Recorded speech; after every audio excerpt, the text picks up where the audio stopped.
So let's continue talking about organizational culture, but more from a viewpoint of not how do we measure it or how we define it, but how we try to build a proper culture and what are the tools necessary to communicate that culture.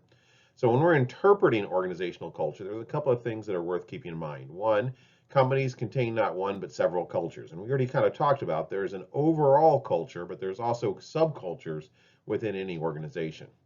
Organizational cultures do tend to change over time as different people come and go, as different demands are placed upon, different expectations. So, yes, there's the official culture, but also there is the accumulation, if you will, of culture over time and employees. And no one culture is necessarily better or worse than others. All cultures have a positive and negative side. Even what we consider a toxic culture might have some advantages to success in the organization, depending on where that particular organization was trying to succeed. However, broadly speaking, we do know that there are certain cultures, healthy cultures, that tend to be better across the board, better at attracting people, better at retaining people, better at motivating people to be productive. So again, we don't want to just blanket try to make sure that all cultures look alike within organizations. We want to make sure the culture is appropriate to both providing a healthy culture, in other words, a culture that basically results in people enjoying being at their workplace, feeling valued, but also matches what the organization does and what the organization is basically trying to achieve, what its objectives are.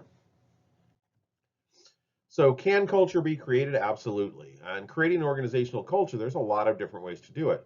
A lot of times, the company founders start to set that culture. Their personality, their values, and their vision become the values, personality, and vision of the culture of the organization. And you can probably think of many examples of where a organization draws at least some of its personality, some of its culture from its actual founder. A lot of times when we think of basically very big personalities that are in charge of companies. So, of course, I've got the example here of Walt Disney creating the Disney company, but even more modern examples, we can think of Elon Musk and Tesla, for example. And there are others. Wherever there is an organization where the actual person who is the nominal leader, the CEO, is well known and has well known opinions, those are probably going to influence the culture of the organization. Beyond that, its experience with the environment. Is it a successful company? Is it getting good feedback? Will also affect the culture. And then contact with others, share in the interpretation of events, organizational memory. All of these add into culture, but that means we can also think of these as potential things that we want to be aware of and we may want to basically focus our efforts on if we're trying to create a better or more healthy culture. So, for example, how well known is the current company's founder? Are they involved with the company still? What is the message and values and vision that they're communicating? What is the experiences with the environment? What kind of feedback is coming in? And is it being used and incorporated as a part of the culture? And again, how does that culture interact with the various events of the organization around itself and the culture and the country or even the worldwide kind of viewpoint of its behaviors? So, for example, British Petroleum experienced quite a culture shock internally within their culture when there was the Gulf oil spill. So that's an example of kind of a shared event, organizational memory of how did they handle that and what occurred, and that will impact the culture as well. So for instance, if their culture prior to that event had been one that was really focused on environmentalism, for example, it'd be very hard to reconcile that with their actions after that event. So transmitting culture and learning an organization's culture. So basically, these are two factors, and we can look at this list separately or together. All of these things allow us to transmit culture, and at the same time, all of these things are also how individuals learn about an organization's culture. So symbols, slogans, stories, jargon, ceremonies, and statements of principle are all methods to transmit culture, as well as methods for an individual to learn about the culture of the organization they're in. So symbols are objects that say, for example, objects that say more than meet the eye, from building to furniture. So what the actual organization looks like. So if you walk into an organization and you're walking into one of their buildings, that forum or that lobby is going to communicate something about the organization. The way the organization's building is set up, is it a lot of open windows? Is it an open floor plan? Is it a lot of very few light coming in? All of those are symbols, but also the symbols of the organization itself. So, for example, the logos of the company. All of these things communicate something about the culture. Slogans are phrases that capture organizational culture, what the company stands for, and its values. So again, the various slogans that organizations choose. I always come back to Google, that for a while their main phrase was "do no evil." That communicates something about the expectations and the norms of that culture.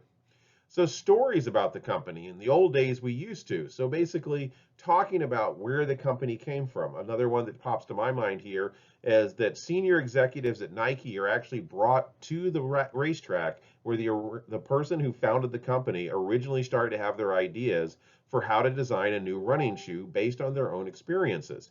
So that's a story about where the company came from. Jargon, special language that defines a culture, helps define memberships in the group. So again, how people talk within the organization, the terms that are used. One of the ideas that jumps to my mind right now is currently my son is serving in the U.S. Army, and whenever I talk to him, he's constantly using abbreviations. And I'm having to constantly stop him and go, okay, I don't know what that means. And he can tell me, but again, that's that jargon, that ability to communicate that we use the same language. Ceremonies, special events that commemorate corporate values, parties for new leadership, all of these are good ideas of how to communicate culture. And finally, of course, statements of principle, defining culture in writing, codes and ethics, creating that value statement.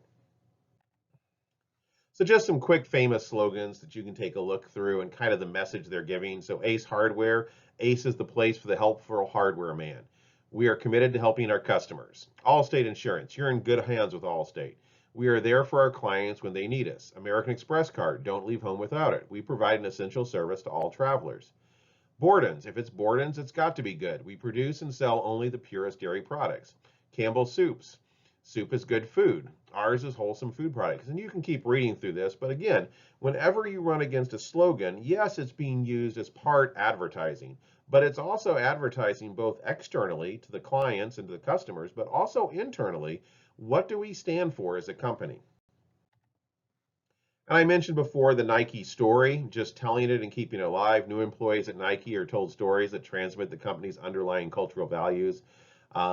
These themes of some of the most important Nike stories are summarized here, along with several of the ways companies have helped to keep their heritage alive. So again, you can kind of read through this as well. I'm not going to read it to you, but really the idea here is, again, that what we're doing is communicating information about the company and keeping the stories, the good stories, the stories that communicate why this company is different, and being used and using those stories to further build the culture of the organization.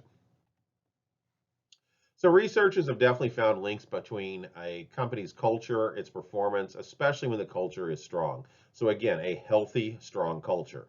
During the 1990s, attempts to improve corporate culture led to sizable gains in companies' pre-tax profitability.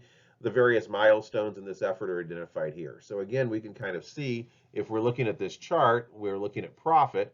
And again, as we see more and more companies focus on building culture, building a strong culture, and building a positive culture, we see also improvements in overall performance. And this is one particular example. There has been numerous studies up until this year, in fact, that have continued to find these effects. With a strong, healthy culture usually comes a lot of outcomes that are positive, including greater retention, greater attraction, and greater performance. So how do cultures change? One, the composition of the workforce. Over time, with different types of people and also people with different values come into the organization. Even if the culture of Walt Disney and Disney was exactly the same today as it was when it was founded in the 1950s, we would still find some changes in the expectations and the culture of the people that make up the company. Again, if we look in the animation rooms and the boardrooms of Walt Disney's company in the early 1950s and 60s, it would have been predominantly white men. If we look at it today, we'd see far more diversity within that organization, including women leaders and people from all around the world in different cultural positions. But again, that kind of communicates that the composition of the workforce also plays a hand in culture. So when a company is trying to create organizational culture, it's usually, again, doing it from a top-down viewpoint. We're trying to create a set of values and communicate throughout the entire organization. However, the individuals that make up the organization do also communicate culture from a bottom-up approach. Mergers and acquisitions obviously can cause cultural changes, dynamic culture clashes. Generally, what we find when we research mergers and acquisitions is usually one organization or the other will be in the dominant position, and that dominant position will usually mean their culture is what's going to survive. Rarely do we see a perfect meshing of two healthy cultures. We usually see one culture or the other kind of dominate over time with a merger acquisition. There can also be planned organizational changes. So, an alter of an internal structure of an organization, for instance, might result in cultural change, or a company may decide to do a ground up and basically top down, bottom up redo of their culture, redo their value statements, and kind of double down on this is what we now expect. And also, it can be response to the internet, fast paced, information driven, or response to other things in the environment, including changes of laws or changes in clientele, or even changes in supply chains. All of these can have effects on culture. So just a couple of quick measures that we can use to measure culture to kind of get a snapshot of what is the culture. And these are generally measuring not only flexibility, but openness. Is it internal? Is it external focus? Is it a flexible organization? Is it a stable organization? But at the same time, also measuring the match of values between the employees and the company, as well as if it's a healthy versus toxic. And finally, again, whether it's a strong or weak culture. So one of these is the organizational culture inventory, a self-report measure of 120 questions. And it's an individual assessment of culture, so each individual fills it out. However, it gives us an overall picture of the culture of the organization. The Kilman-Saxton Culture Gap Survey is a self-report, what actually happens versus what's expected. So this actually compares the gap between the stated culture of the organization and the individual perception of that culture. Both of these are useful tools to help us look at culture. And again, the reason we're looking at culture is to try to make an organization more successful. And successful is not just productivity. Successfulness is not just necessarily stock value. It's also the ability to retain and basically result in people being committed and highly satisfied in their work. Okay, so this was the end of this module. We're going to come back on the third module and take a little look at creativity and innovation.